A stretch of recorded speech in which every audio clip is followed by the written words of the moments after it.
برائے محمد و آل محمد بلندتر صلوات.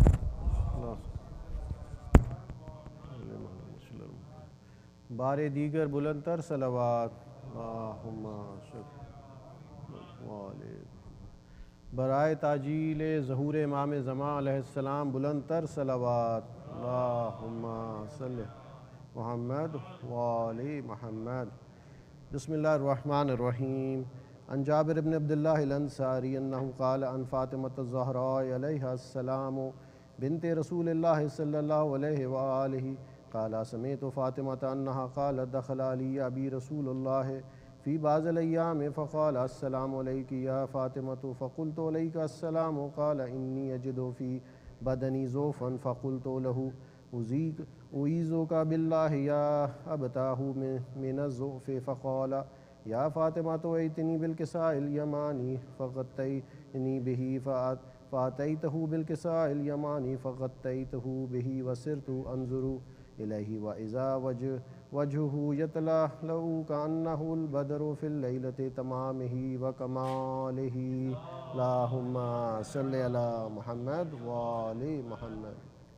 فما كانت الا ساعة واذا بولدی الحسن قد اقبل وقال السلام علیک یا امہ فقلت وعلیک السلام یا قرۃ عینی وثمرۃ فؤادی فقال یا امہ انی اشم عندک رائحۃ طیبۃ کأنہا رائحۃ جدی رسول اللہ فقلت نعم ان جدک تحت الکساء فاقبل الحسن نحو الکساء وقال السلام علیک یا جدہ یا رسول اللہ اتأذن لی ان ادخل معک تحت الکساء فقال وعلیک السلام یا ولدی ویا صاحب حوضی قد اذنت لک فدخل معه تحت الکساء.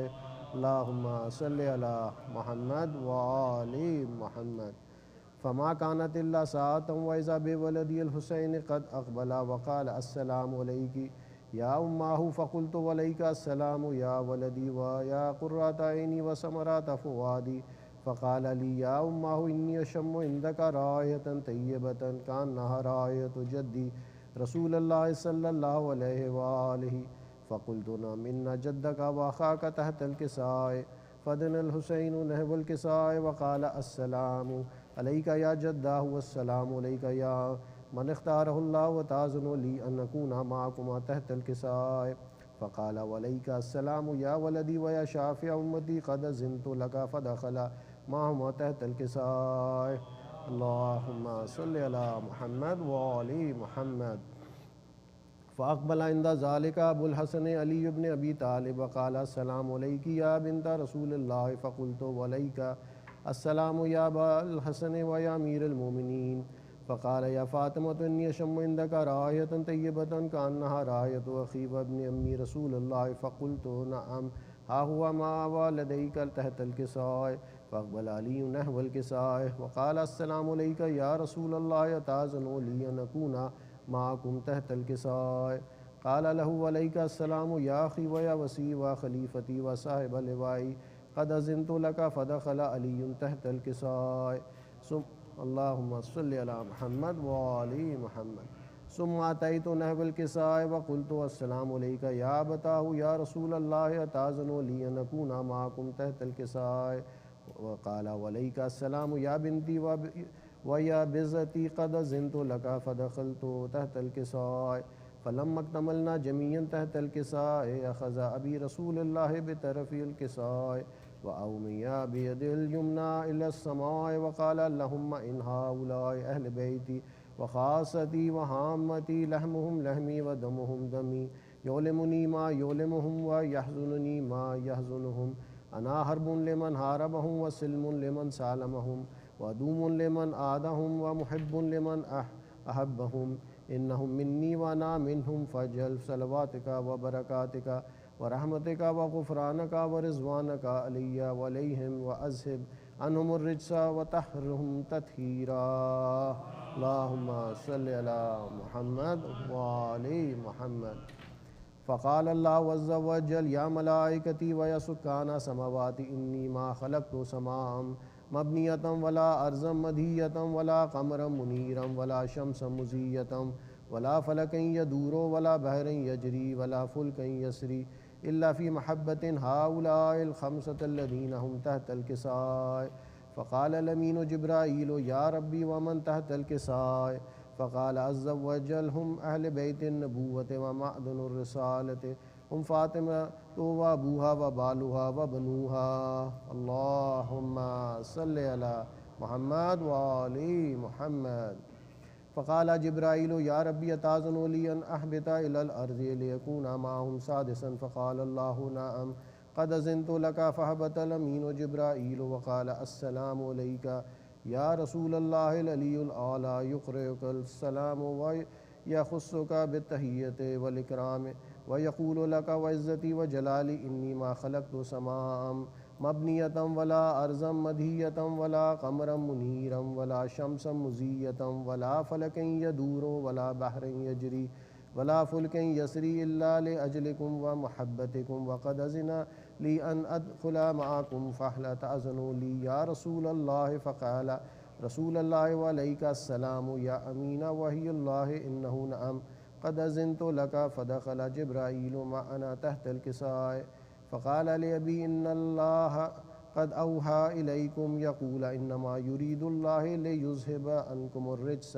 أهل البيت ويطهركم تطهيرا. اللهم صل على محمد وآل محمد. فقال علي لأبي يا رسول الله أخبرني ما لجلوسنا هذا تحت الكساء من الفضل عند الله. فقال النبي والذي بعثني بالحق نبيا واصطفاني بالرسالة نجيا ما ذكر خبرنا هذا في محفل من محافل أهل الأرض وفيه جمع من شيعتنا ومحبينا إلا ونزلت عليهم الرحمة وحفت بهم الملائكة واستغفرت لهم إلى أن يتفرقوا. فقال علي إذن والله فزنا وفاز شيعتنا ورب الكعبة.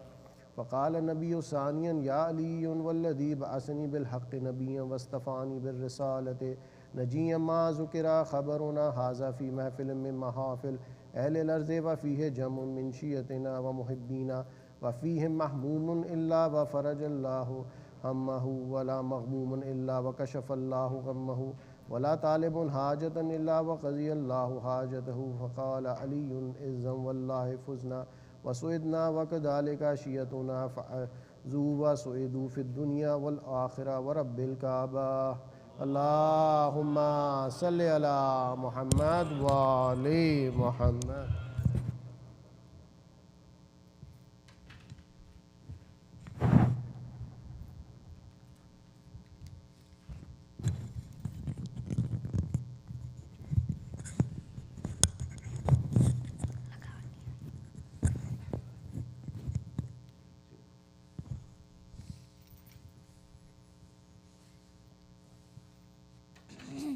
صلوات.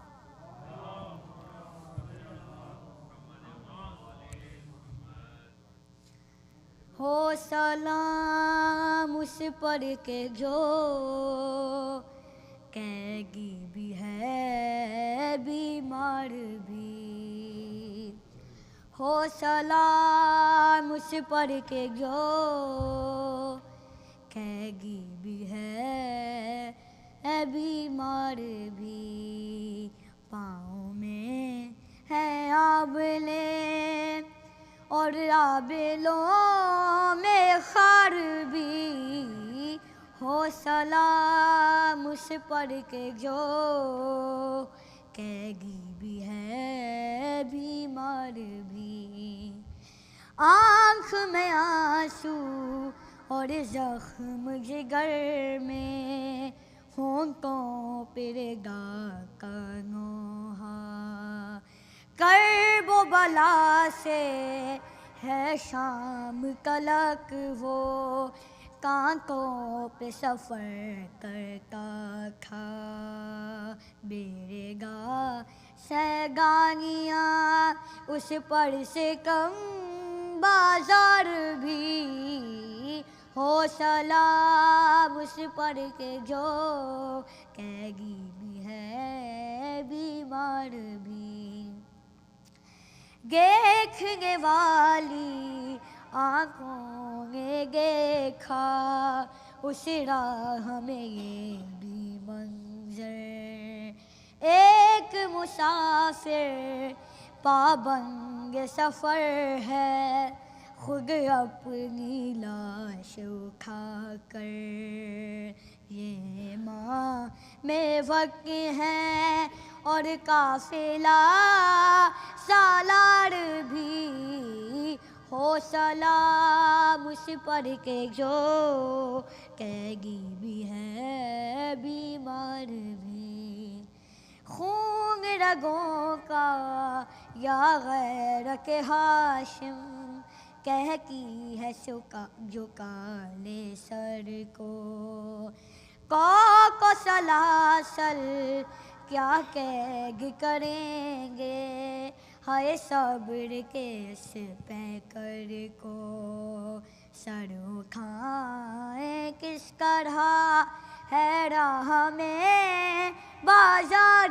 بھی، ہو سلام اس پر کے جو قیدی بھی ہے بیمار بھی، دیکھ کے زینب سجاد کی حالت فریاد یہی کرتی تھی، میرا یقین ہے ایمان ہے میرا اے شام کے بے کس قیدی، روئیں گے کچھ پر سگا مسنگ بھی اور دستار بھی، ہو سلام اس پر کے جو قیدی بھی ہے بیمار بھی، بیٹھا کہیں پر جب تک کہ مسافر 40 سبوں کا جاگا، نیند جو آئی بے کس قیدی کو گرنوں سے جگایا جاتا، دیکھ کر رویا فلک اور زینب ناچار بھی، ہو سلام اس پر کے جو قیدی بھی ہے بیمار بھی، ہو سلام اس پر کے جو قیدی بھی ہے بیمار بھی۔ صلوات۔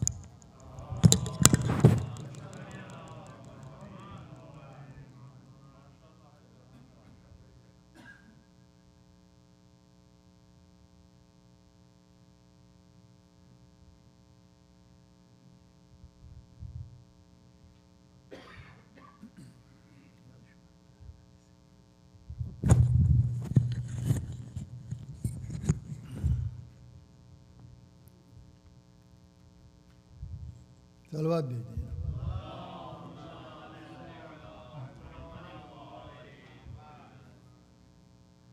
ایک 4 مصرے تو اس کے بعد پہلے یہ مان لیں کہ ہے مشکل کشالی،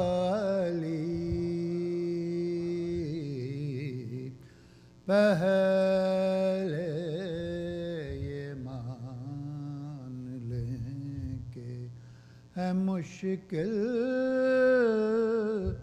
کشالی،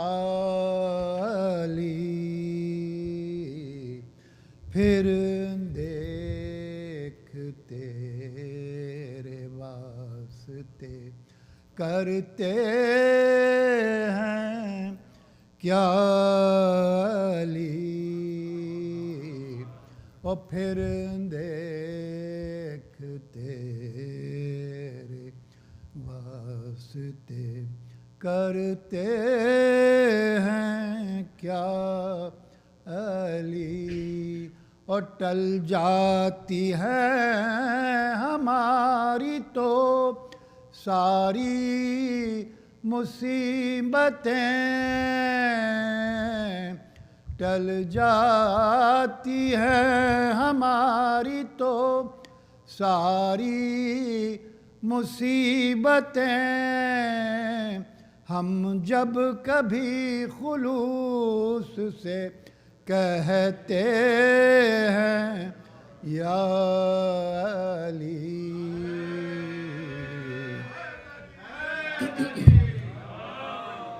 وہ ٹل جاتی ہیں ہماری تو ساری مصیبتیں ہم جب کبھی خلوص سے کہتے ہیں یا علی. صلوات بھیجیں.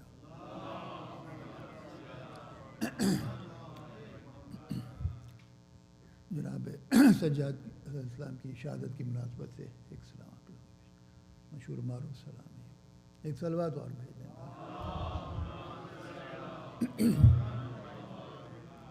یہ سوچتا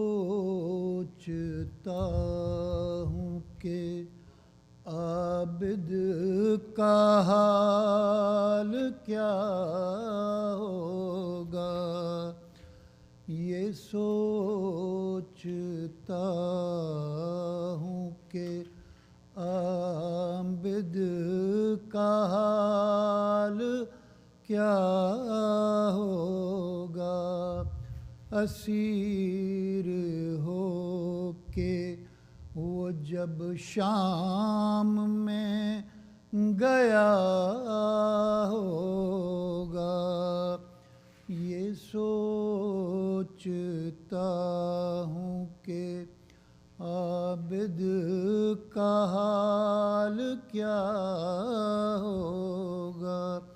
اور سنا ہے شام میں جاتے ہی خون رونے لگا.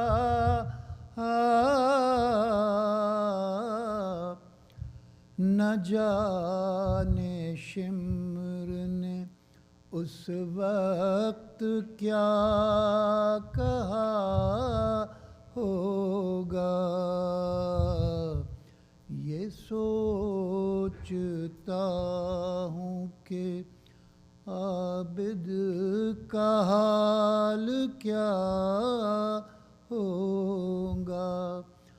گلے کی طاق نے عابد کو کیا جھکانا تھا.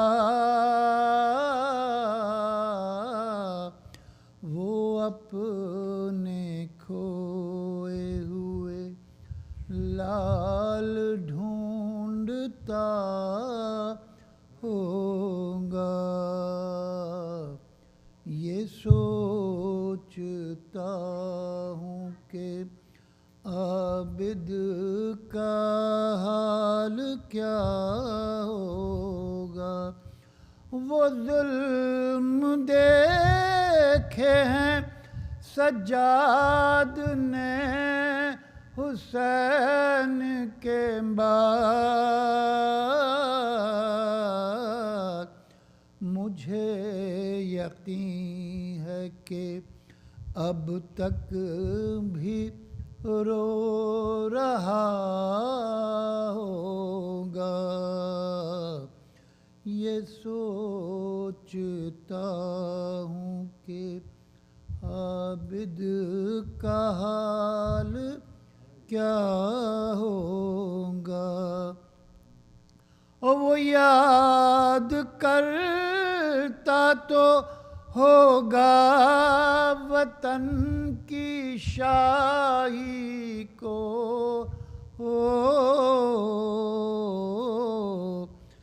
بہن کو دفن جو پردیس میں کیا ہوگا.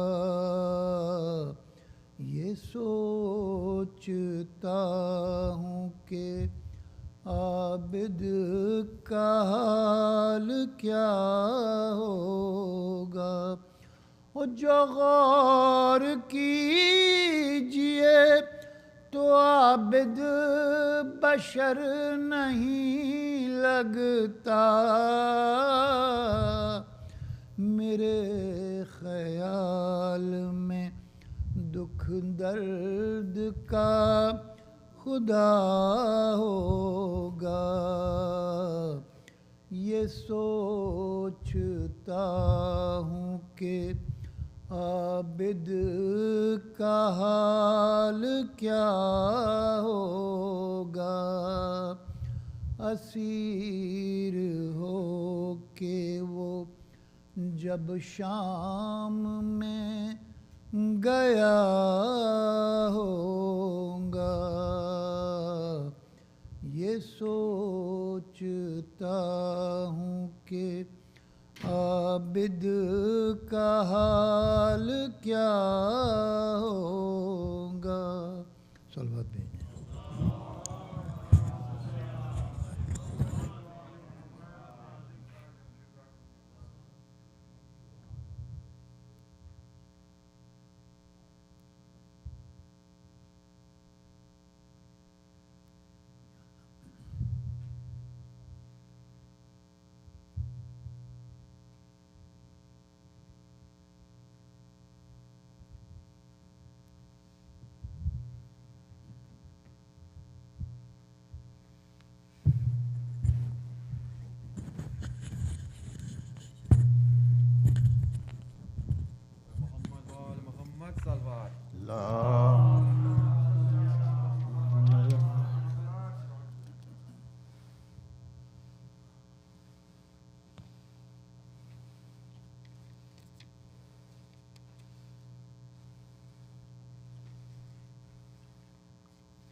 ایک صلوات پڑھیے گا۔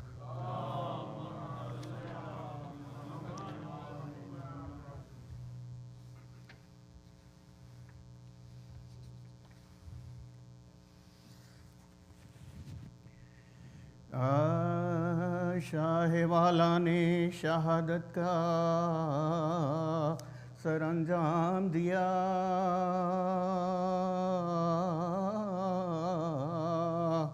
سر کٹا ظلم سہے حق کا مگر کام کیا، صبر نے عابد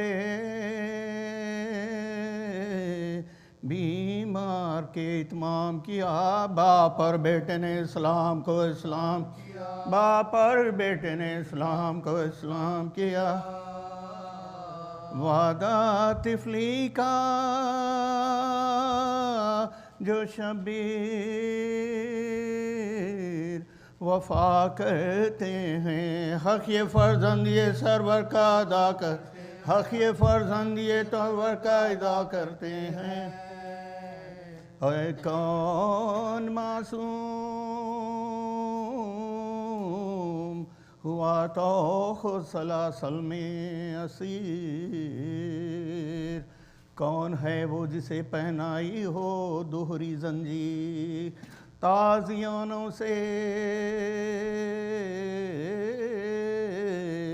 عدو دیتے تھے کس کو تعزیر، کس کے ماں بہنوں کی مجمع میں ہوئی ہے کس کے ماں بہنوں کے مجمع میں ہوئی ہے تشہیر، طے کوئی کرنا سکا جس کو یہ وہ منزل ہے، صبر ناموز کے بارے میں بہت مشکل، صبر ناموز کے بارے میں بہت مشکل، کر گئے تھے جو وصیت شہدی وقت اخیر،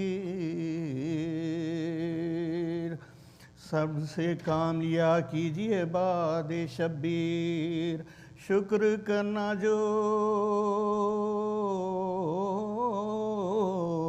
پہنائے تمہیں بھاری زنجیر، بدعا دینا نہ امت کو جو زینب، بدعا دینا نہ امت کو جو زینب ہو اسیر، تم جو بگڑو گے تو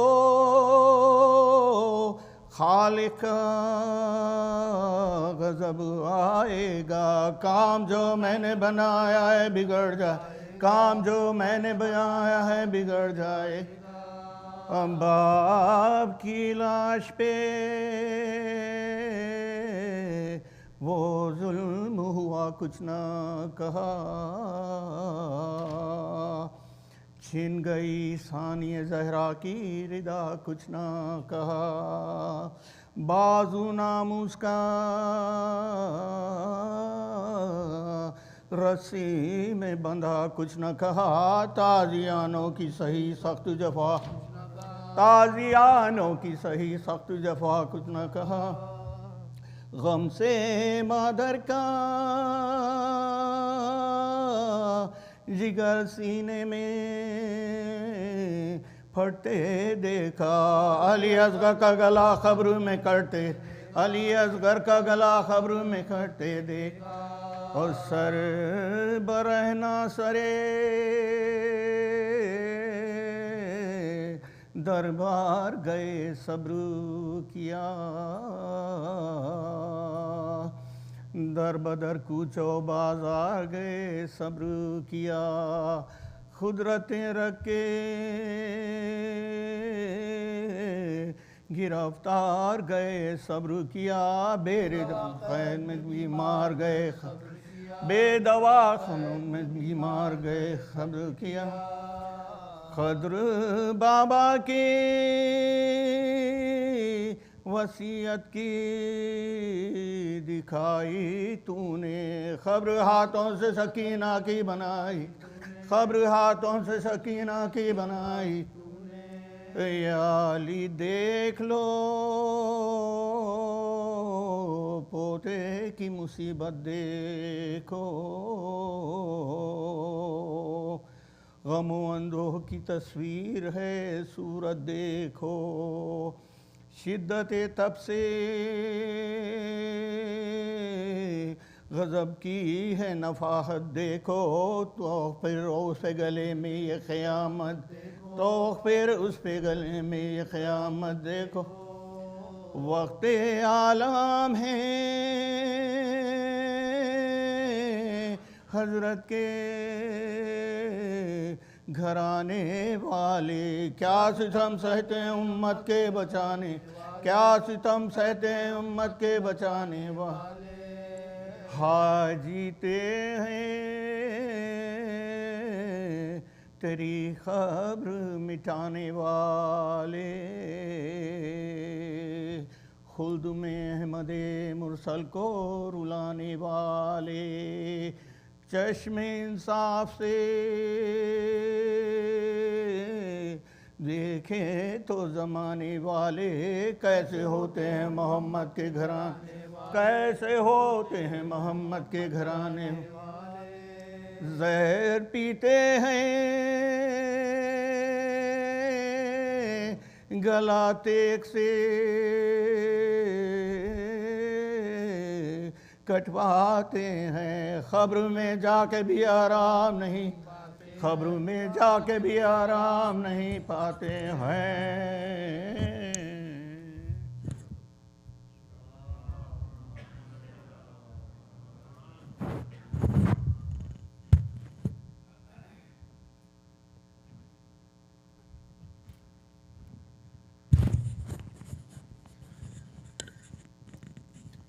صلوات اللہم صلی اللہ علیہ محمد. Tonight's program sponsors are the Kazmi brothers, Brother Amjad, Hamid and Zahid Kazmi. Please recite a Surah Fatiha for the marhumeens of their families. Bismillah. إياك نعبد وإياك نستعين الصراط المستقيم غير المغضوب عليهم ولا الضالين. بسم الله بسم الله الرحمن الرحيم قل هو الله بسم الله قل هو الله صلوات اللهم صل على محمد وعلى آله. Also, there are a few members of our community who are not feeling well, who are ill, who are in need of our du'as. I would please request, definitely, especially the family that was involved in the car accident on the 7th of Muharram. The baby is still critically injured. He's in ICU. So please recite 5 times Amma Yujib for their recovery, inshallah. Bismillahir Rahmanir Rahim. Amma yujibul mustarra iza du'a wa yakshifu su'u. Amma yujibul mustarra iza du'a wa yakshifu su'u. Amma yujibul mustarra iza du'a ويكشف السوء عمن يجيب المضطر إذا دعا ويكشف السوء عمن يجيب المضطر إذا دعا ويكشف السوء ويجعلكم خلفاء الأرض إلها مع الله قليلا ما تذكرون. Salawat. Allahumma salli ala Muhammad. We are very fortunate to have Sheikh Bilal with us. May Allah give him a long life, and also pray for the health of his father. He was not feeling too well. Inshallah, may Allah give him sehat and sehat kamil completely, inshallah. The coming weekend, we have the program Friday, Saturday and Sunday. Sheikh Mehdi Hazari from North Carolina will be here. So also, Who is Hussein is asking you to all please sign up and donate the blood that they have to make the, to keep, they're trying to really hit the world record in donating blood from all over the world, I guess, the Shia community. So please do definitely log on to their website, whoishussein.org, and also they have arranged for I think a procession in Princeton to protest against the al-Bakarki killings of the Shor Shias, and they have a conference this Friday at a Sunni mosque in West Windsor at 6 o'clock. So Sheikh Mehdi will be there, I'll be attending it, and we'll let you know when the procession is, inshallah. So please do take part in it, and do lodge your protest online for this unnecessary killing of the innocent Shia people in Albuquerque, New Mexico, inshallah. With a loud salawat, let's welcome Sheikh Bilal to the member, please. Salawat.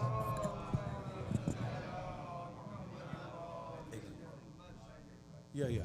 Also the 27th is at 1:30 p.m., which is the Saturday at Masjid Ali, is the annual Hussein Day.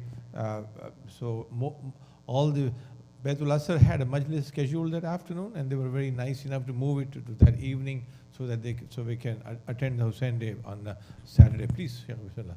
So please do attend the Hussein Day on the 27th, inshallah. Salawat. Thank you very much. Sorry about that.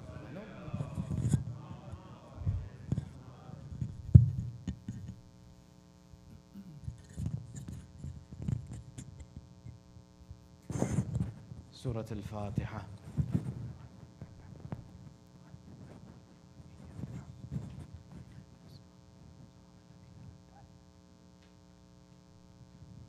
أعوذ بالله من الشيطان الرجيم. بسم الله الرحمن الرحيم.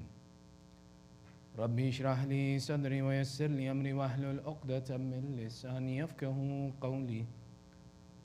الحمد لله رب العالمين، ثم الصلاة والسلام على سيدنا ونبينا وحبيب إله العالمين أبي القاسم محمد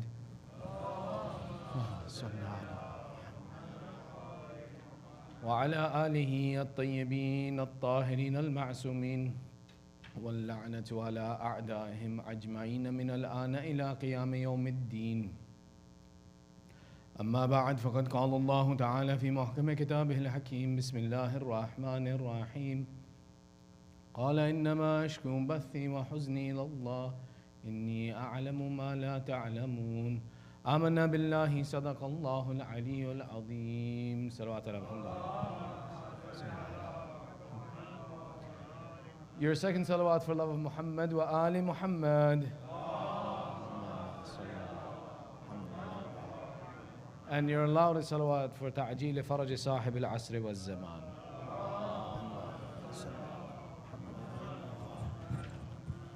أعظم الله أجورنا وأجوركم بذكرنا المسائب يا محمد وآل Muhammad. May Allah increase in our reward for commemorating the difficulties of the Prophet and the Prophet's family.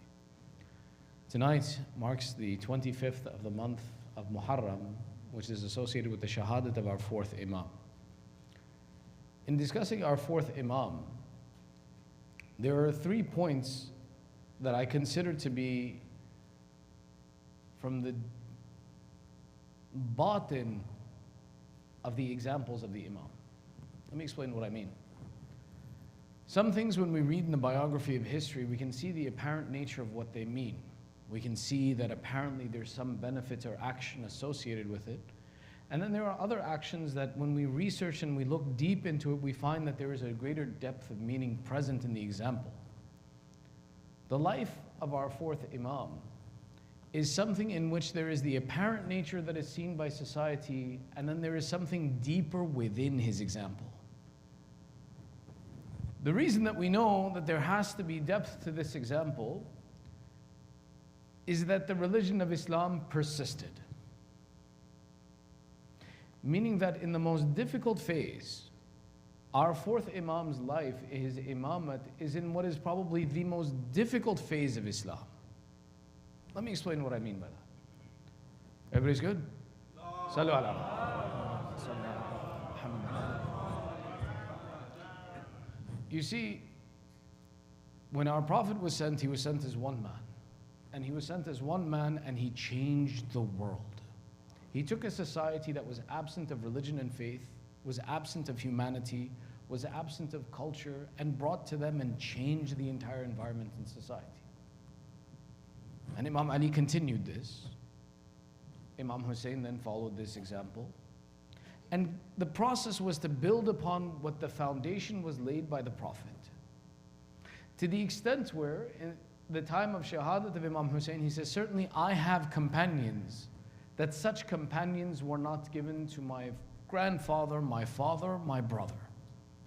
Meaning the growth of Islam was such that it produced the cream of the crop and the best of Islam. That even Imam Hussein said that what I have, no one had before me. But the event of Karbala wiped out those foundations. Wiped out those families, those lineages, those people who had been built by the example of the Ahlul Bayt. And it was entirely sacrificed. It was gone. Our fourth Imam rebuilt and laid again those foundations to preside and to present examples of true companions in the religion of Islam who were guides and beacons for us to follow. So meaning that today if we see Islam existing, we see that Islam is beneficial to us, it is because of the success of the rebuilding and the depth of the meaning of the message and the actions that Imam Zainul Abidin presented after the event of Karbala. And had he not laid this effort, maybe Islam would have been left in Arabia and died after the event of Karbala. But it's the effort of this fourth Imam. This is why there are three areas that we want to take a look at tonight to understand the value of what Imam Zainul Abidin did for us in just a small example. When we look at the life of the Imam, everything is a source of guidance for us. But there are 3 points that we'll mention tonight with your loudest of salawat ala Muhammad wa ali Muhammad.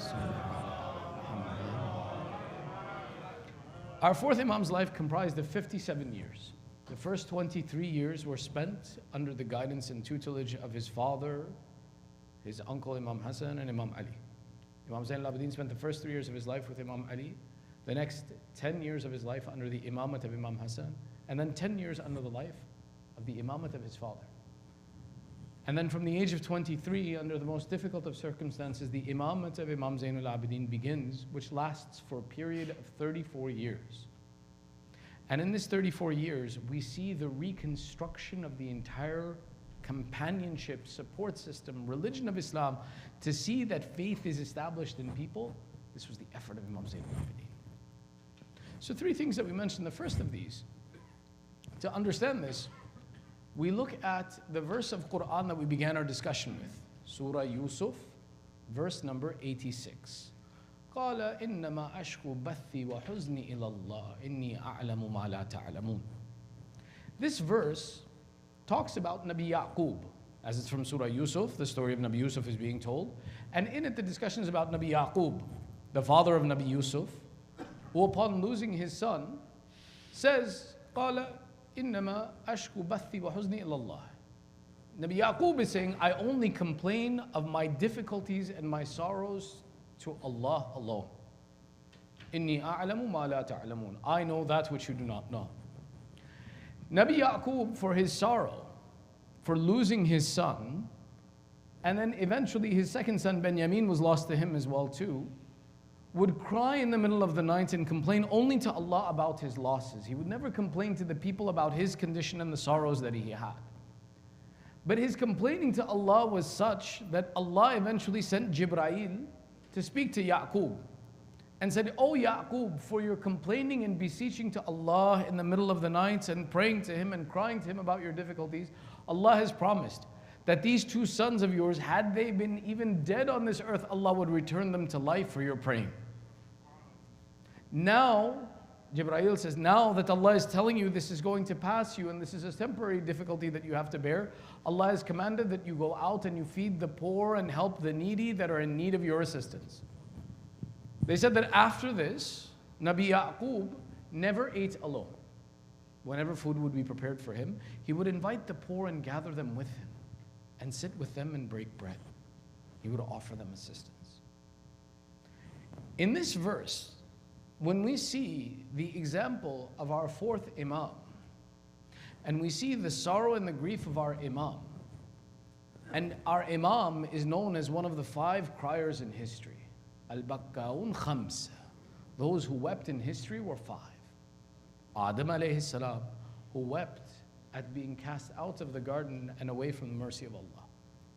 Yaqub, who wept at the separation of Yusuf. Yusuf, who wept at the separation of his father. And then Sayyidah Zahra and Imam Zainul Abidin. In the example of Imam Zainul Abidin, when he's going through these difficulties and these phases, we see that the Imam is also giving a lesson that when you have difficulty in your life, what should you do? The idea that when we face, for example, sometimes insurmountable difficulties or losses in life or problems in life, the example of Imam Zainul Abidin was that turning to prayer and worship and turning back to Allah. Now you see, many times when a person goes through a personal problem or even a depression, they become insular. They become someone who turns into themselves, and we find that many times people, when they go through a difficulty, they have a hard time even connecting with Allah, and they're saying, why and how when I can't see the mercy of Allah in my life. Imam Zainul Abidin, being known as Zainul Abidin, the jewel and adornment of the worshippers, Sayyidus Sajidin, the master of those who prostrate before Allah, the one whose worship that even Shaitan commented that Hada Zainul Abidin, that when Imam Zainul Abidin would worship Allah, Shaitan would try to disturb him, and he found that even Shaitan in his worst form could not disturb the worship of Allah, that even he swore that there is no one who is the adornment of the believers if it is not this Ali ibn al-Husayn Zainul Abidin.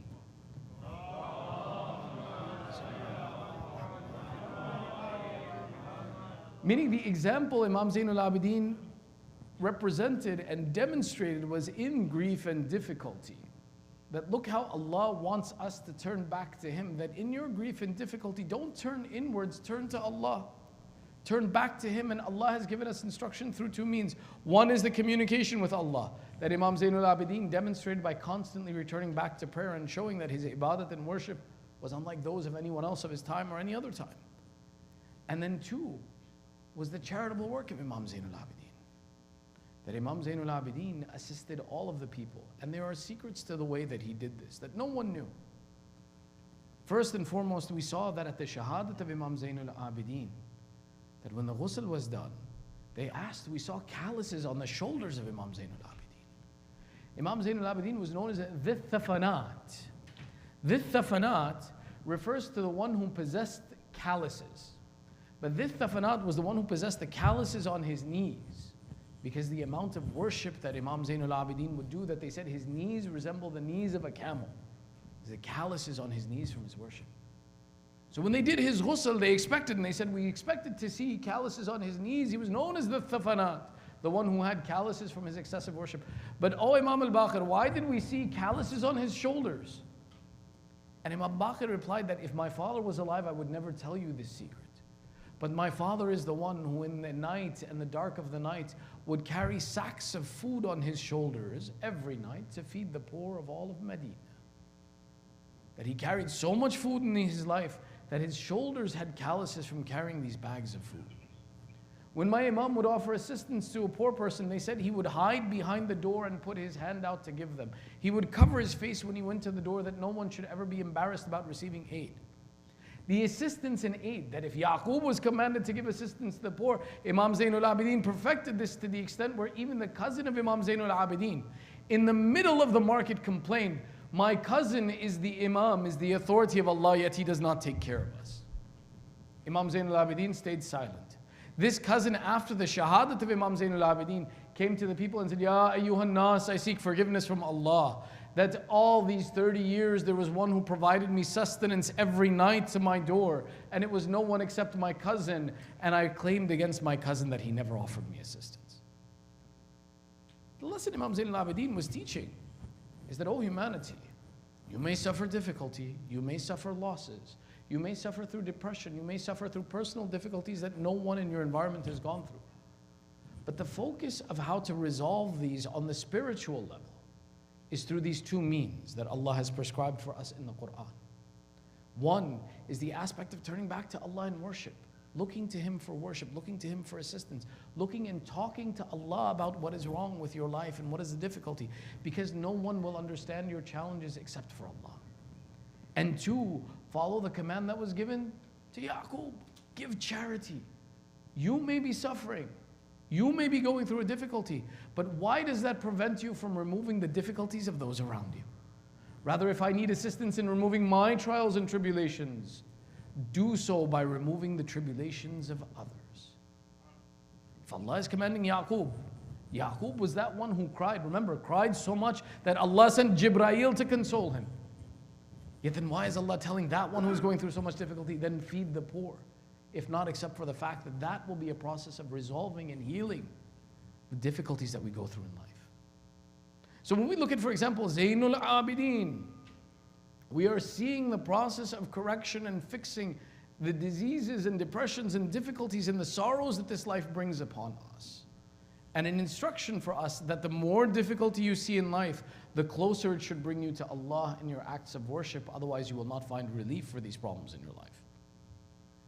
The second of these lessons that we see from the example of Imam Zain al-Abidin, Sallu ala Muhammad wa ali Muhammad,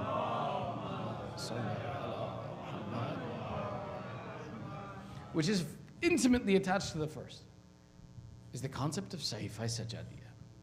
Now, from the one aspect, when we look at it from a personal connection, we see Imam Zain al-Abidin giving prescriptions. Now, every disease and sickness that can exist within a human being affects two elements, the body and the spirit.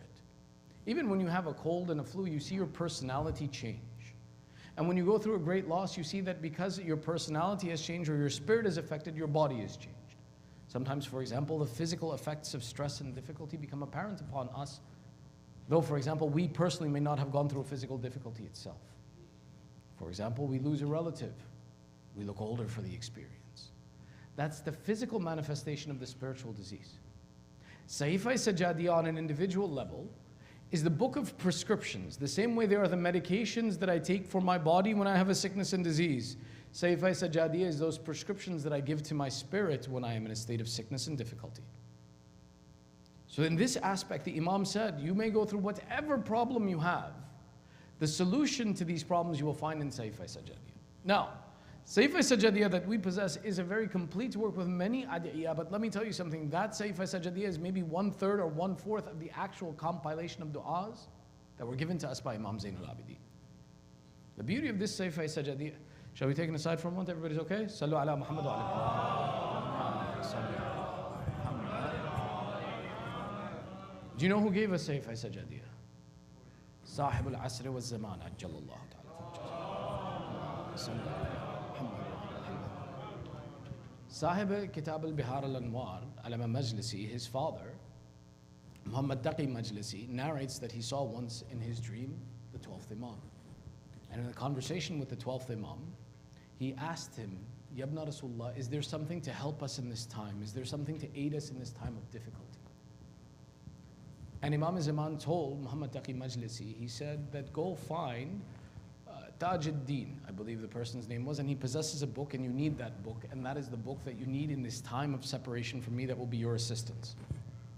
Muhammad Taqi Majlisi says he woke up, he heard the name, remembered the name, went looking in the market for this person, and any person he could find with this name, he spoke to them, but they didn't possess a book that was described the way the Imam had explained to him.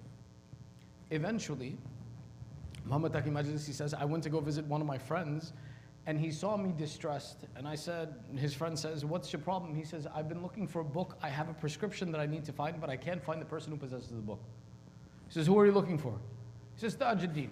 He says, I'm Tajuddin. He says, no, you're not. Your name is something else. He says, no, the name you know me by is the name my family calls me.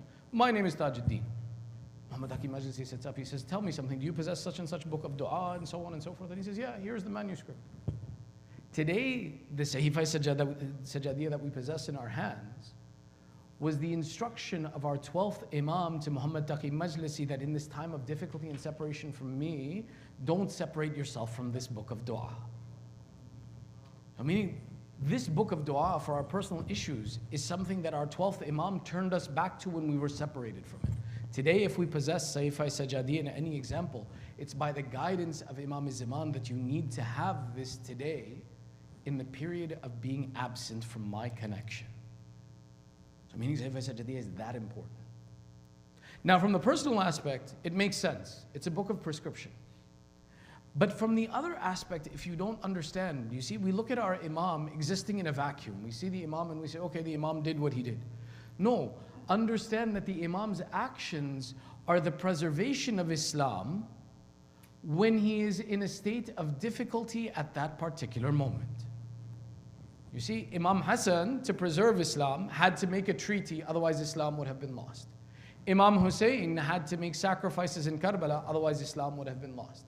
Imam Sadiq had to establish the madrasa and the school of Imam Sadiq, otherwise Islam would have been lost.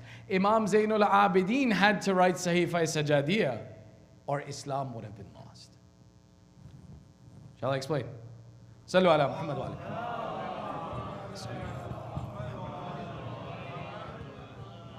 After the event of Karbala, there was a public uprising against Banu Umayyah. That when the more the news spread that the Banu Umayyah were responsible for the killing of the grandson of the Holy Prophet, killing for the progeny of the Holy Prophet, people became more and more upset. And they were looking for someone to collect around to cause an uprising. And we saw this. The Banu Abbas, they used the family of Imam Hassan, Ali, Zayd ibn Ali, who also did an uprising. Every people was looking for someone to gather around so they could perform an uprising to overthrow this government for its indecency. And the greatest example that they could galvanize around and gather around was the example of Imam Zainul Abidin, the son of Imam Hussein, the one who was present in Karbala, the most pious of the time. And as people kept approaching Imam Zainul Abidin, remember something, it wasn't way after Karbala when Imam Zainul Abidin entered into the city of Kufa with the Sibaya and prisoners on the 12th of Muharram or 11th of Muharram. The people of Kufa right there said, "Oh Ali ibn al-Hussein, raise up now, we will stand with you and fight."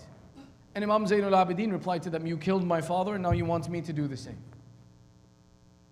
As society was looking to find a way to attach themselves and use Imam Zainul Abidin as a banner to stand up and overthrow the Banu Umayyah and their kingdom, the Banu Umayyah were waiting for a moment to assassinate the Imam. They said, if this Ali ibn al-Hussein stands up for even a second, if he speaks about anything, we'll kill him. Because otherwise, the people will rise up around him and they'll overthrow our government. In that kind of an environment, our Imam was suffocated. He couldn't speak.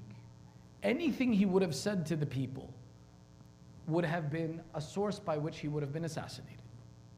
So in that kind of a situation, how does the Imam provide hidayah and guide humanity? How does the Imam teach that if he speaks to the people, it will be a cause for his assassination? Not just that, people may misinterpret his words and say that, oh, he's given us his support, let's go and attack the Banu Umayyah. And they would misrepresent the words of the Imam. In that situation, where any other person would have been locked down and unable to communicate or to talk, the Imam composes and puts together a book of dua, teaches people through dua how to correct themselves, fix their character, know who Allah is, know what their relationship with Allah is, and how to live their life as a Muslim and in the religion of Islam. That Imam, this book, is his anthology of how to be a Muslim when he cannot talk to the people, when he cannot teach the people and guide the people openly. When you look at Sayfa Sajadiyah, look at it as the idea that that Imam who wasn't allowed to talk, he laid the foundations of Islam in such a way that Sayyid Hassan Qazwini, Hafidhullah, says that I presented this to a pastor of the Christian religion. He says, when I open this book of dua, he says, from this is the words that we learn from Isa alayhi salam, how to recognize who is our Lord. That when, for example, people who, even from the Muslimin, Al-Amini's time, they narrate that a book, one of the ulama of Al-Azhar sent a letter. I understand all the rest of your Aimma alayhimus salam, but this fourth Imam of yours, why did you make him an Imam? All he did was cry. In response to this question, they sent a copy of Sayfa Sajadiyah to this alim. And he replied, he says, I swear I did not know who Allah was until I read this book.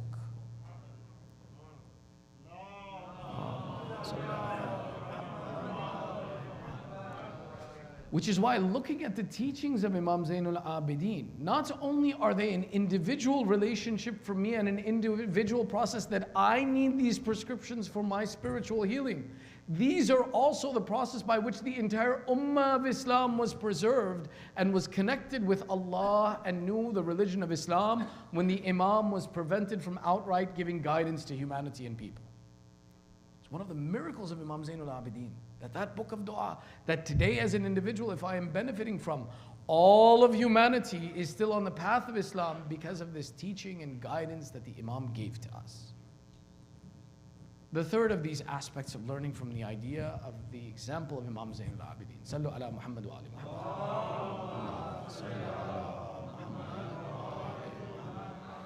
The verse that we mentioned talks about قال إنما أشكو بثي وحزني إلى الله, that I complain only to Allah of my sorrows and my grief. Might seem a contradiction that this verse is tied to Imam Zainul Abidin. Imam Zainul Abidin was known as one of the criers in the history of Islam. But notice something. The 34 years of weeping of Imam Zainul Abidin were not about his sorrows and difficulties. Think of any narration you can think of. The Imam never wept over his condition. He wept over the condition of Imam Hussein. 34 years, my Imam didn't weep over his loss.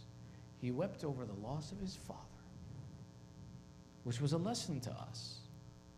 That if you have something to cry about, or if there is a sorrow to be commemorated, it is the sorrow of Imam Hussein, not your sorrows and difficulties.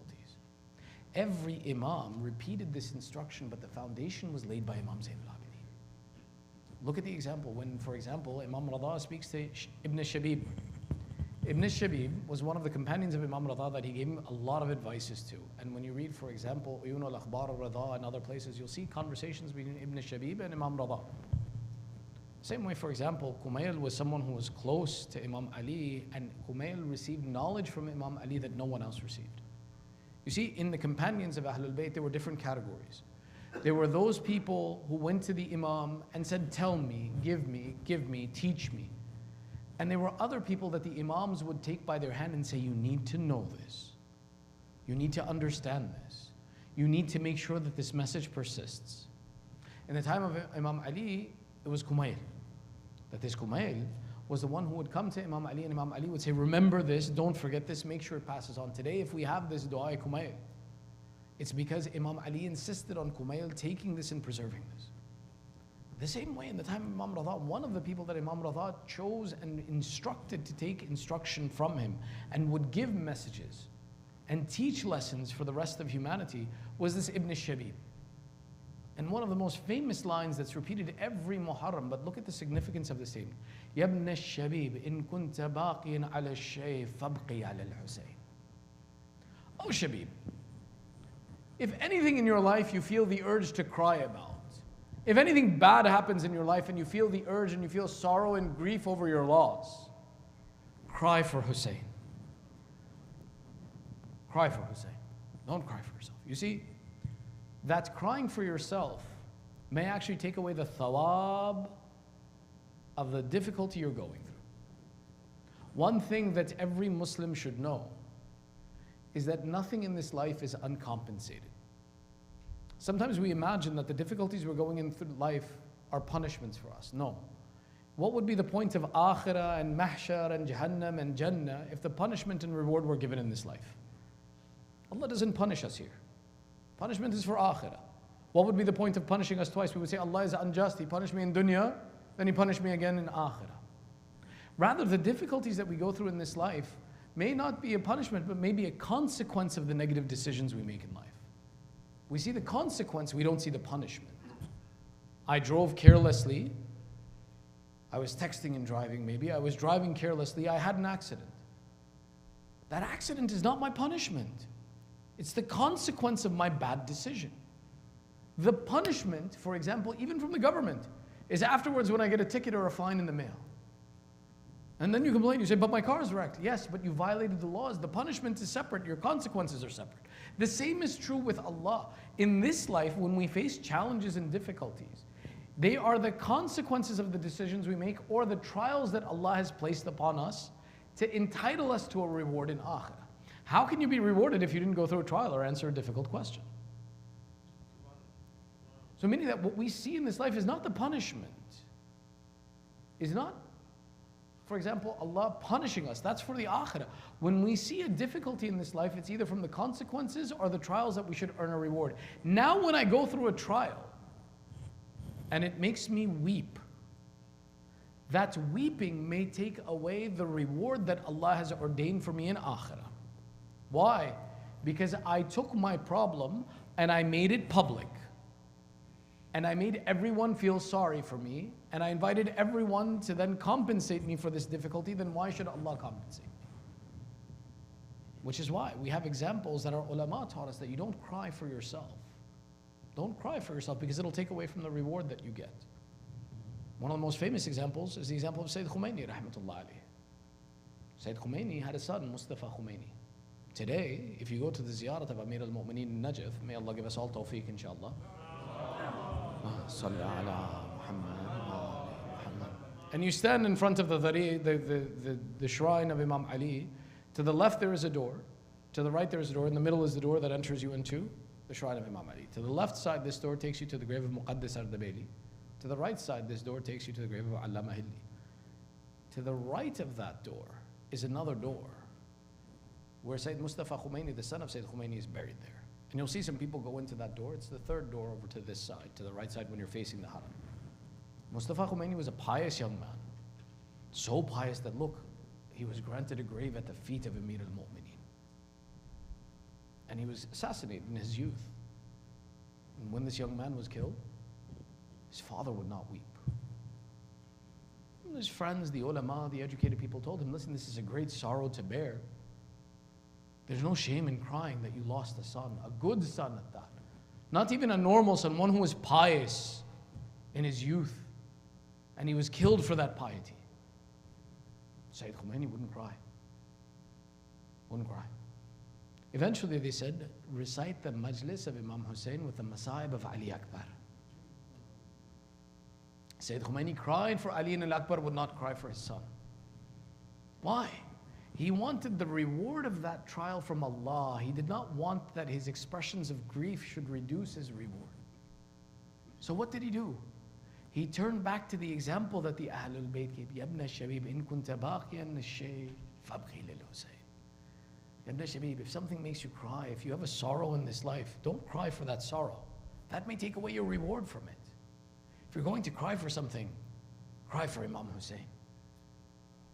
And the prime example of that idea, the prime example of that lesson in our lives was Imam Zainul Abidin. Imam Zainul Abidin didn't cry for himself. When we see him standing in the market seeing a sheep being slaughtered, did he weep that I saw? No. He said, did you give the sheep water? And when they said, yes, we gave it water, he turned to Karbala and said, Baba, they treat the sheep better than they treated you. And then he would cry.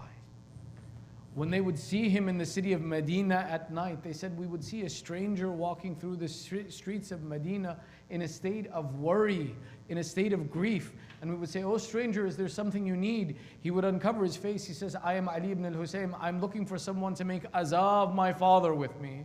Is there no one who will cry on my father with me? Imam Zainul Abidin didn't weep for his masa'ib. He taught us to cry for Imam Hussein in everything. In every difficulty you have, cry for Imam Hussein. When he would be presented with food every night, what would he do? He would start to cry. He would say, how can this Ali ibn al-Hussein open his fast with food and water when my father was killed thirsty and hungry? He would cry for Imam Hussein so much that they say the water would become salty, the bread would become soft from the weeping of Imam Zain al-Abidin. But he never cried for himself. This is one of the secrets that we call Imam Zain al-Abidin one of the criers in history. But he didn't weep for himself. He did not weep for what he went through. He wept for what Imam Hussein went through, the difficulties they went through. But when you look at the masa'ib of Imam Hussein, when you see the masa'ib of Karbala, sometimes you see the flare of the musibah and the sorrows of Imam Zainul Abidin. Tonight is the shahadat of Imam Zainul Abidin. We should commemorate the sorrows Imam Zainul Abidin had in his life. With patience, I'll tell you. As much as my heart can handle, inshallah you can handle.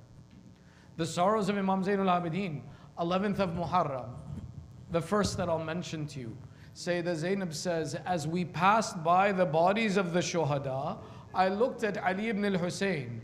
I said, oh nephew, why do I see you in a condition that you are about to die?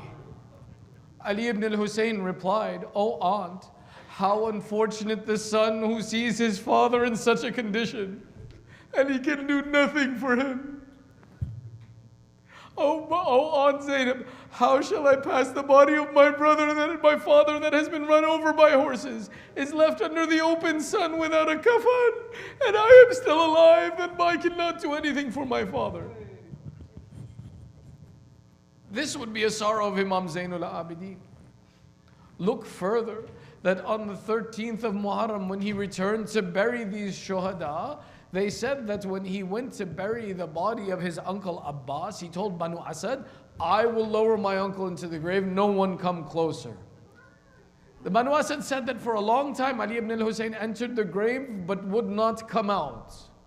Eventually became worried that this Imam of ours is sick, the heat is great, he has gone through great difficulties in burying the shuhada. When we looked inside of the grave, we saw Ali ibn al-Hussein hugging the body of his uncle Abbas and crying, Uncle, where did you leave us? When we entered this bazaar of Sham, how Aunt Zainab called to you, how my sisters called to you, how my mothers called to you, oh Uncle Abbas, what difficulty did you leave me alone in? Look at when Imam Zainul Abidin enters into the streets of Sham. That is a moment of difficulty that I can tell you. Imam Zainul Abidin, in that moment, when one of the Shia of Imam Zainul Abidin finds him chained to the back of a camel, he comes to Imam Zainul Abidin, he says, Yabna Rasulullah, we are from your followers, is there anything I can do for you in this moment? Imam Zainul Abidin says, if you have some money, buy some cloth for me. Sorrows of Imam Zainul Abidin, if you have patience, I will recite, otherwise I don't have the heart for this. He says, Yabna Rasulullah, if I buy chadar for the women, they will only steal it again. If you command me to, I will buy it, but they will take it again from the women. They will not let them have peace in this place. Imam Zainul Abidin says, I'm not asking you to buy chadar for the women. I'm asking you to buy me some cloth to put between this chain and my neck. I swear it has eaten away in my neck in such a way that Ali ibn al-Hussein cannot bear this difficulty anymore. When Imam Zainul Abidin was asked, what's the most difficult thing you went through, Ibn Rasulullah? 3 times he cried, Asham, Asham, Asham. Did you ever wonder that Imam in chains, who when he began to preach the truth in the court of Yazid, they turned and they started to recite the azan to silence the voice of Imam Zainul Abidin from speaking the truth. As they recited the azan, Allahu Akbar, Imam Zainul Abidin said, yes, I swear Allah is great. Ashhadu an la ilaha illallah, yes, I swear Allah is one. Ashhadu anna Muhammadan Rasulullah. He said, Muazzin, stop right there. Hi, the heart of my Imam. He calls out, he says, Mal'un Yazid, then tell me, this Rasulullah, is he your grandfather or my grandfather? If he is your grandfather, then you are a liar. But if he is my grandfather, then why did you kill my father and my brothers? This wasn't the end of the Masa'ib. Did you ever wonder in Sham why the Sham was the most difficult place? To lower a body into the grave, you need two people. How did Ali ibn al-Hussein in chains alone lower the body of his sister Sakina into a grave? Remember, when they were prisoners traveling, Ali ibn al-Hussein, to protect this Sakina, would say that they would keep the prisoners under the sun. They wouldn't let them sit in shade. Sakina was a child of 4 years who had been cared for and loved by her father, that for that child to sit under the sun would be uncomfortable and difficult. Ali ibn al-Hussein would stand over her and make a shadow so that Sakina could rest in the shade when they would all suffer. That Zainul Abidin who was fighting to keep his sister alive, how did he alone lower that body into the grave?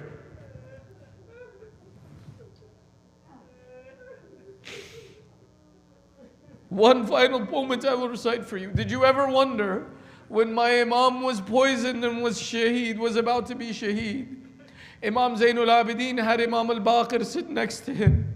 He had his children next to him. He had his women next to him. Oh my Imam, what was your grief?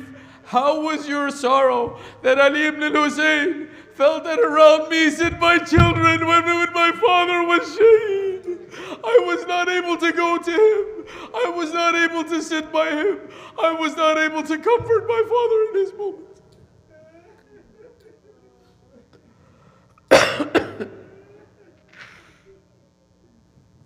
Inna lillahi wa inna ilayhi raji'un. Ridhan bi qada'ihi wa tasliman li amrih.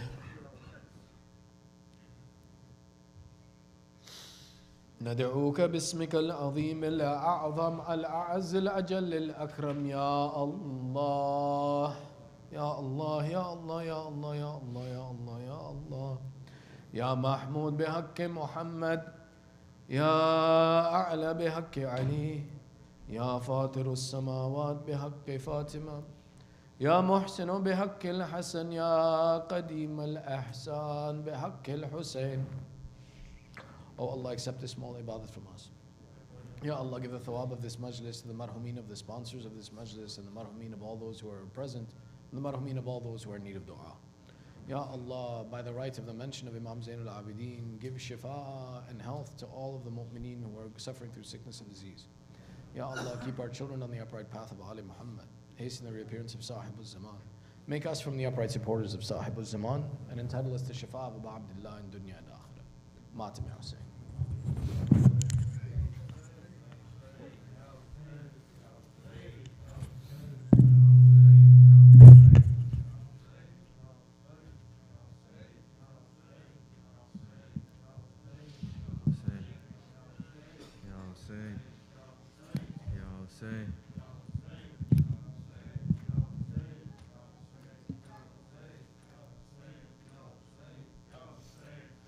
शाम का बाजार आबिद बीमार शाम का बाजार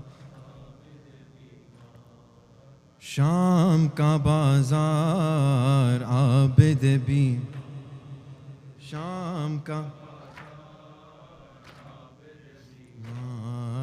शाम का बाजार शाम का बाजार आबिद बीमार शाम का बाजार शाम का बाजार आबिद बीमार शाम का शाम का बाजार आबिद बीमार शाम का भूलेगा न वो मंजर नेज़े पे सरे सरवर भूलेगा न वो बेमखनो बेचादर बलवे में फूपी मादर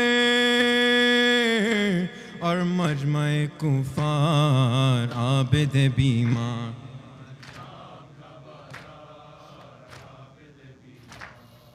शाम शाम دربار میں سر اڑیاں آتے ہیں حرم گریاں دربار میں سر اٹھنے لگے ایک طوفان محشر کا مہر تابان جنبش میں ہے دربار عابد بھی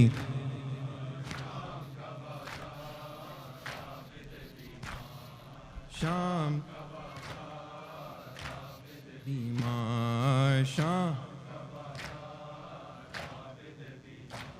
وہ آئی تو گھبرا کر بچی نے کہا رو کر وہ آئی تو گھبرا کر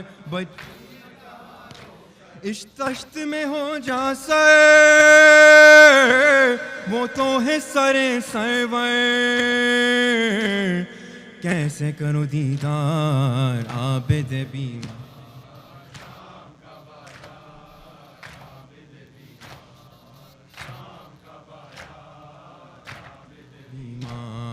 شام حاکم نے یہ سن پایا تو اور ستم ڈھایا حاکم نے یہ سن پایا تو اور سرپوش کو سرکایا اور بچی کو دکھلایا چلائے وہ ایک بار عابد بیمار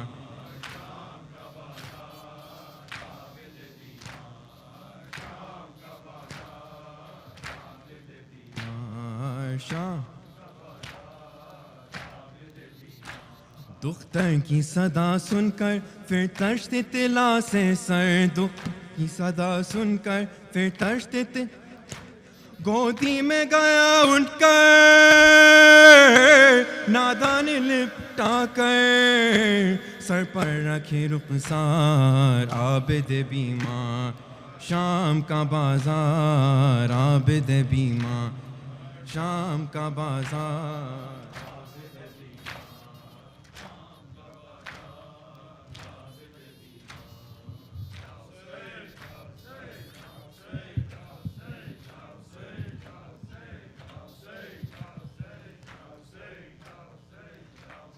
عباس کی بہن کو شامی رلا رہے ہیں شاگر گے کھاگے کھا کے ہے عباس شامی رلا رہے ہیں رس کا بنا رہی ہے بن کے علی کا فیضا کان کے ہکا ہکا کے عباس کی بہن کو شامی رلا رہے شاگر گے کھاگے کھا کے عباس کی بہن کو شامی رلا رہے ہیں شاگر پرگیس میں کسی پر ایسا نہ واقع آئے نامحرموں میں کوئی یوں بیرگا نہ جائے کرتے ہیں یہ گوائیں اہل حرم کے بچے جھولی اٹھا اٹھا کے ہے شامی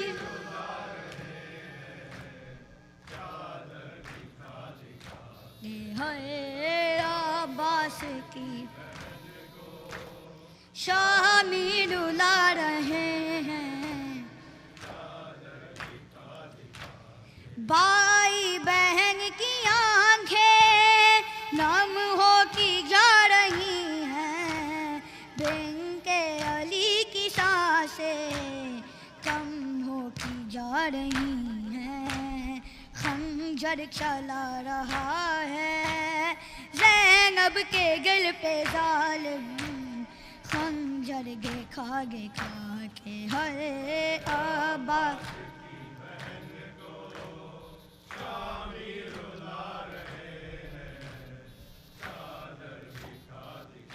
کہ ہے عباس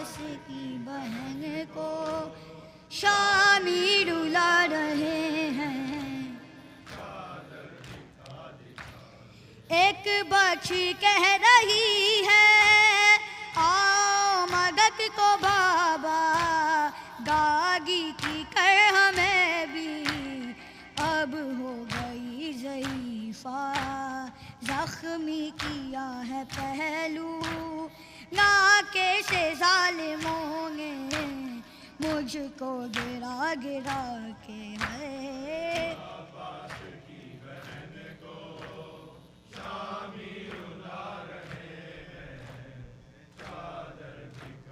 کھا کے ہے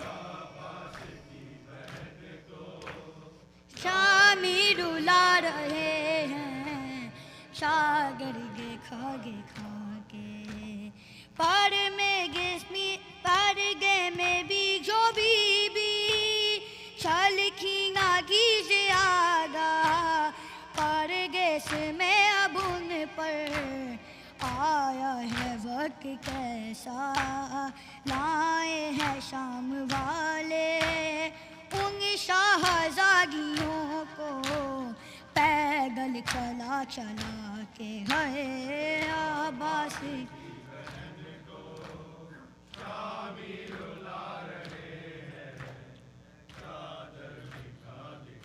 کہ ہے عباس کی بہن کو شامی رلا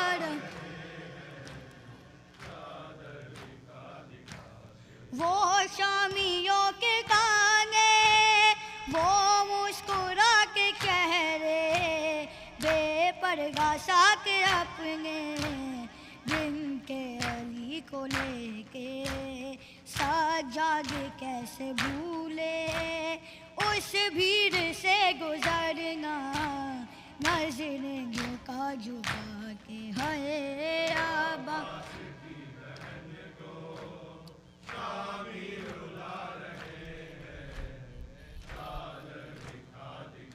کہ ہے عباس بلا رہے ہیں چادر جاتے ہیں جس طرف بھی اہل حرم کھلے سر خاکی ہے پہلے گرا خاکی ہے پہلے پتھر اپنے لہو میں کر ہے زہرا کی بیٹیوں کو فیضا بچا بچا کے ہے عباس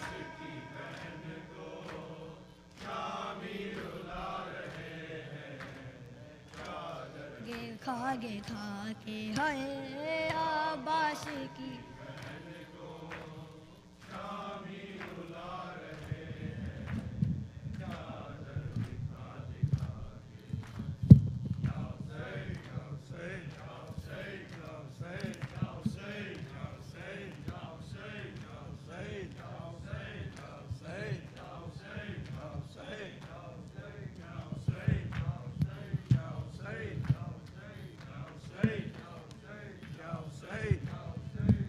حسین یا حسین یا حسین یا حسین یا حسین اللہ رے قیامت اللہ رے قیامت اللہ رے قیامت اللہ رے قیامت مظلوم کا جنازہ لاچار کا جنازہ آہستہ سے اٹھاؤ بیمار کا جنازہ مظلوم کا جنازہ لاچار کا جنازہ مظلوم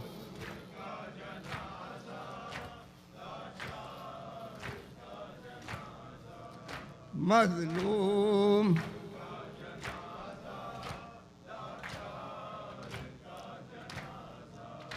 کھائے ہیں تازیان زخمی ہے پشت ساری ہے شہ کے غم میں اب بھی آنکھوں سے اشک جاری تصویر غم بنا ہے غم خار کا جنازہ مظلوم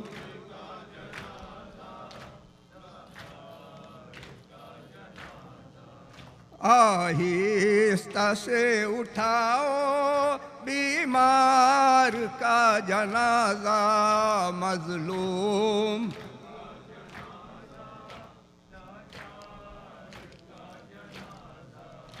امت نے ظلم ڈھائے کوفے کی رہ گزر میں جس کو قدم قدم پر لوٹا گیا سفر میں ہے ایسے قافلے کے سالار کا جنازہ مظلوم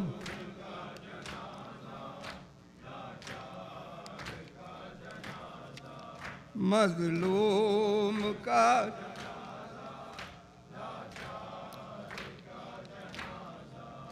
اہل عزا تڑپ کر آنسو بہا رہے ہیں تابوت کو یہ کہہ کر کاندھا لگا رہے ہیں کیسے اٹھائیں اپنے سرکار کا جنازہ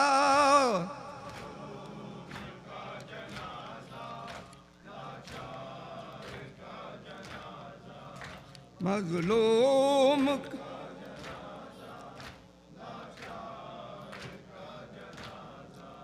بھرنے کو بھر چکے ہیں سب زخم پنڈلیوں کے لیکن نشان اب بھی باقی ہے بیڑیوں کے دیکھو حسین اپنے دلدار کا جنازہ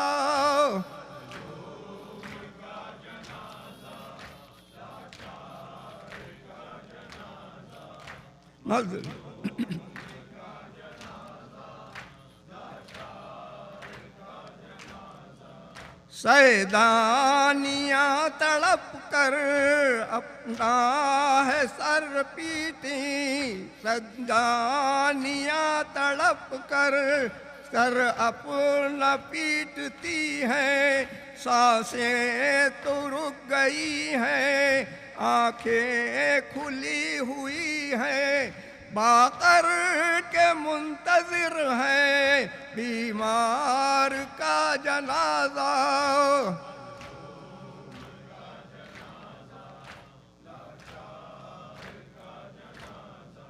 مظلوم کا جنازہ آنکھوں سے خون ٹپکا تھرا گیا کلیجا باقر کے دل سے پوچھو کیسے لحد میں رکھا عابد کا متقی کا بیمار کا جنازہ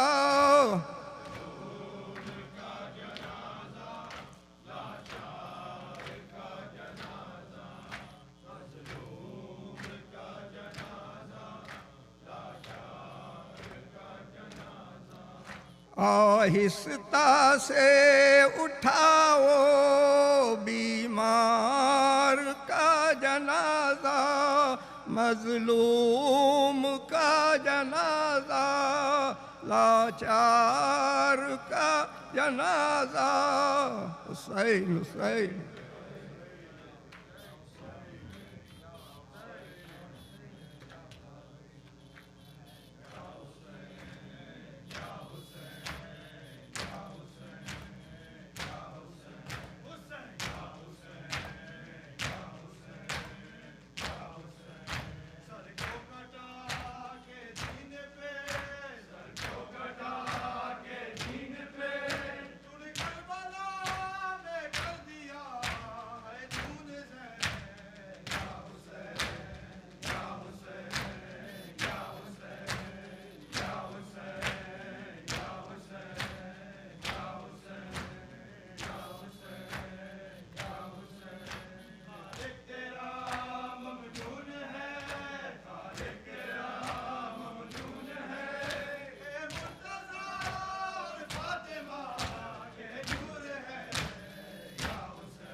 صلی اللہ علیہ یا رسول اللہ، السلام علیک یا نبی اللہ، السلام علیک یا حبیب اللہ، السلام علیک یا خاتم النبیین والمرسلین، السلام علیک یا ابا الحسن علی ابن ابی طالب امیر المومنین، السلام علیک یا فاطمۃ الزہراء سیدۃ نساء العالمین، السلام علیک یا ابا محمد الحسن ابن علی، السلام علیک یا ابا عبداللہ، وعلی الارواح التي حلت بفنائک، علیک منی سلام اللہ ابدا ما بقیت وبقی اللیل والنہار، ولا جعله الله آخر العهد مني لزيارتكم، السلام على الحسين وعلى علي بن الحسين وعلى أولاد الحسين وعلى أصحاب الحسين جميعا ورحمة الله وبركاته. السلام عليكم أئمة المسلمين علي بن الحسين ومحمد بن علي وجعفر بن محمد وموسى بن جعفر وعلي بن موسى ومحمد بن علي وعلي بن محمد والحسن بن علي والحجة القائم المهدي. السلام عليك يا صاحب العصر والزمان، الأمان الأمان الأمان من فتنة الزمان. السلام عليك يا شريك القرآن، السلام عليك يا إمام الإنس والجان، عجل الله فرجك وسهل الله مخرجك وظهورك ورحمة الله وبركاته.